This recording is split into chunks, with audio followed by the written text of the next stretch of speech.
Okay, hello babies, welcome back to Pachter Factor on SIFTD.net. I'm Michael Pachter. If you are watching real time, it's because you're a Patreon patron, and we thank you for that. Or because you've linked your Twitch Prime account to your Amazon Prime account, we thank you for that. Make sure you do that. There's a ticker below with the names of those of you who remembered to do that. Or your YouTube subscriber, that's all great. You're getting it real time. If you are not doing any of those things because you got no money, you can't afford it, you don't care to give us money, you're watching a week late. All right, question today from YouTube from Kunayo Face. Why has Bungie succeeded with Destiny when so many other great studios have failed with games as a service?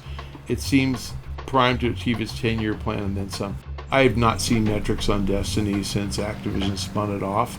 I'm sure that Bungie can keep its 400 employees paid, which is $40 million or something a year. And so I'm sure that they're making 50 or 60 or 100 million a year from Destiny, but that's a drop in the bucket compared to Fortnite or compared to Apex. So I wouldn't call that success compared to what's out there in the world. Call of Duty Mobile, the Activision just announced, is on track to do $1 billion in in-game purchases this year. That's a lot from a new mobile game.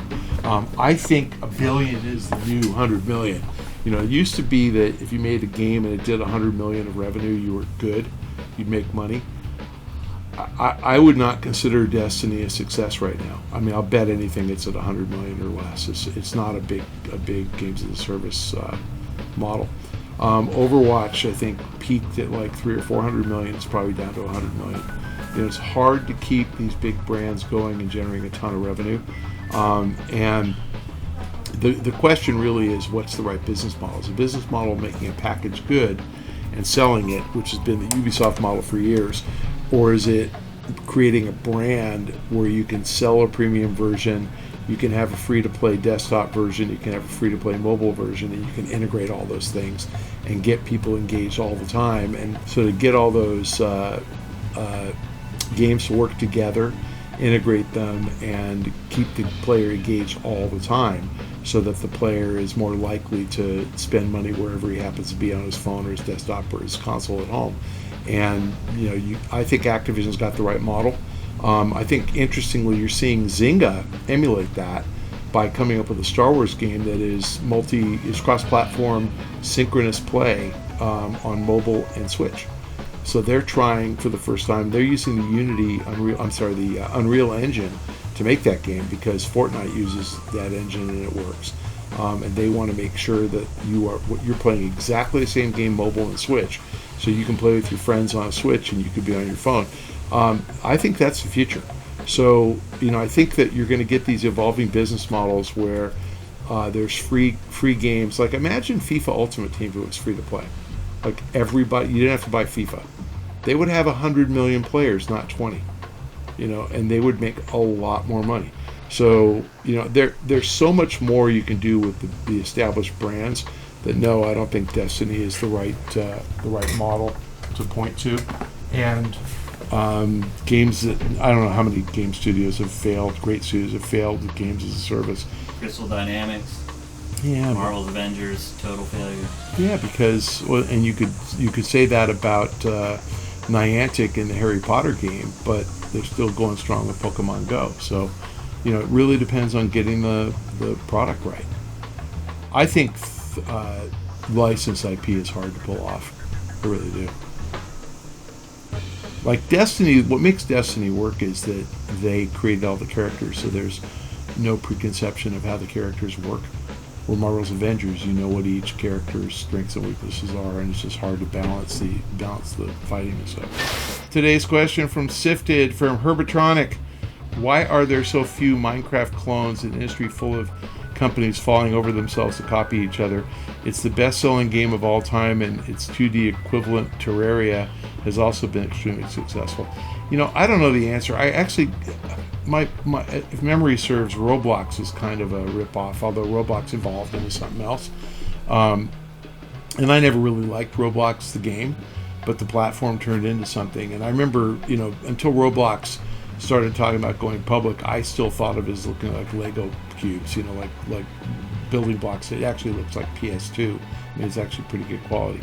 I don't know why. I mean, it's like, why aren't there rip-offs of Lego? There are. They're just not that successful. Why aren't there rip-offs of Barbie dolls? There are. They're just not that successful. There's room for one big, studly product, and Minecraft is it. And you can clone it, but you're not going to get the network effect. You're not going to get the users. So why isn't there a clone of Facebook? There was. It was called Google Plus, and nobody went there, so we all quit. I think it's that. So I think it's network effect, first mover, and getting an installed base and becoming the de facto king. You could say that about PUBG, and then say, well, Fortnite surpassed PUBG, but it's a different kind of battle royale game. It's less violent, and the weapons aren't quite as the same. I mean, it's different. It's cartoony and not the same. But agreed. If you have a better idea, do it, because I think you can make some money. But I couldn't answer the question. I think that the market looks like a niche. It's like saying, why aren't there clones of a popular racing game? Because there's just not that much room. Why aren't there clones of NBA games? The NBA will license to anybody, and yet there's just not enough room for 3 or 4 of them to thrive. So there's one. That's what happens. Unless somebody really improves upon the game, it makes it better. That's why I said Roblox was like that and wasn't that successful. And then they turned it into a platform, and then suddenly the pivot was really smart. But I didn't realize the graphics got so good. I knew they pivoted, but and I also didn't know their numbers were that good until they were. They weren't that big until 2 years ago. It took them 10 years of pivoting to get it right. I would argue that if you're going to launch a competitor to Minecraft, you should have done it a long time ago. Right. Because now Minecraft is the big snowball rolling That's why I said downhill. it's the de facto leader. They have the network, and they're just not going to take away anybody. The game's so big. Right. If you're starting out, it's like Facebook. That's why I said it's like cloning Facebook. You can't do it. Thanks for joining us on Pachter Factor. Remember, if you link your Amazon Prime account to your Twitch Prime account, we get paid, and there's a ticker below showing all of those of you who are thoughtful enough just to remember to do that. It costs you nothing. You're already paying for it as part of Prime. So since it costs nothing, if you're a Prime member, and you should know if you are one because you're getting 3 packages a day from Amazon if you're a Prime member, then please remember to link it. If you're a Patreon patron, thank you for your patronage.